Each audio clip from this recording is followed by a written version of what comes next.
Pelaksanaan tes kompetensi akademik atau TKA bagi siswa kelas 9 sekolah menengah pertama di Kota Palembang resmi dimulai pada hari ini. Ujian ini akan berlangsung selama 10 hari ke depan, mulai tanggal 6 hingga 16 April, dengan berfokus pada mata pelajaran Bahasa Indonesia dan Matematika.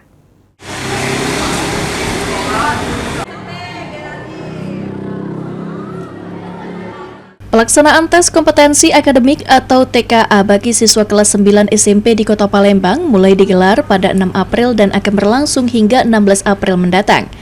Kepala SMP Negeri 3 Palembang, Nofri Tawati mengatakan, untuk TKA di SMP Negeri 3 Palembang dilaksanakan dalam 2 gelombang dengan 4 sesi selama 4 hari, yang diikuti seluruh kelas 9 sebanyak 323 siswa. Dalam pelaksanaannya, TKA tahun ini difokuskan pada 2 mata pelajaran utama, yakni Bahasa Indonesia dan Matematika, dan ditambah survei lingkungan dan karakter yang berpengaruh pada rapor pendidikan. Menurutnya, TKA sangat membantu siswa untuk lebih termotivasi untuk mendapatkan nilai terbaik karena nilai TKA akan digunakan ke tingkat SMA.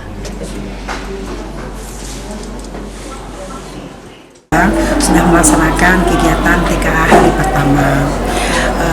SMP Negeri 3 Palembang menjadwalkan 2 gelombang dan setiap harinya ada 4 sesi. Jadi SMP 3 melaksanakannya selama 4 hari, mudah-mudahan bisa berjalan dengan baik dan lancar. Bu, untuk satu sesi itu berapa siswa jumlahnya, Bu? Untuk satu sesi itu jumlahnya 40 siswa, tapi kami bagi menjadi 3 ruangan karena ada kelebihan dari jumlah siswa kami 323 orang. Diharapkan melalui pelaksanaan TKA ini, kemampuan akademik siswa dapat terukur secara optimal, serta menjadi bekal penting untuk melanjutkan pendidikan ke jenjang berikutnya. Ilham Wahyudi, PAL TV.